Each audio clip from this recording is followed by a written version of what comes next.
അള്ളാഹുവിൽ അങ്ങ് വിശ്വസിച്ചാൽ പോരെ, പിന്നെ എന്തിനാണ് മലക്കുകളിലും കിതാബുകളിലും അംബിയാ മുർസലീങ്ങളിലും ഒക്കെ വിശ്വസിക്കേണ്ട കാര്യം എന്ന് സ്വാഭാവികമായും ആളുകൾ ചിന്തിക്കും.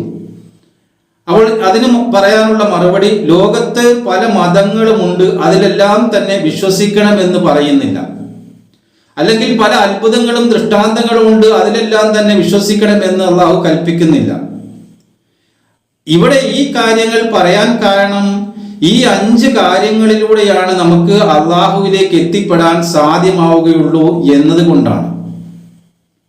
ഗ്രന്ഥങ്ങളിൽ വിശ്വസിച്ചില്ലെങ്കിൽ എന്തെല്ലാം കാര്യങ്ങളാണ് അള്ളാഹുവിൽ നിന്ന് വിശ്വസിക്കാൻ ആവശ്യമായതെന്നും വിശ്വസിച്ചാലുള്ള ഗുണങ്ങൾ മനസ്സിലാക്കാൻ സാധിക്കാതെ വരുന്നത് കൊണ്ട് ആ ഗ്രന്ഥങ്ങളിലാണ് അള്ളാഹു ഇതെല്ലാം മലക്കുകളുടെ അവസ്ഥയെക്കുറിച്ചും അവരുടെ പ്രവർത്തനങ്ങളെക്കുറിച്ചും മനുഷ്യനെ സ്വാധീനിക്കുന്നതിനെ കുറിച്ചും എല്ലാം പരാമർശിച്ചിട്ടുള്ളത് ഈ ഗ്രന്ഥത്തിലാണ്.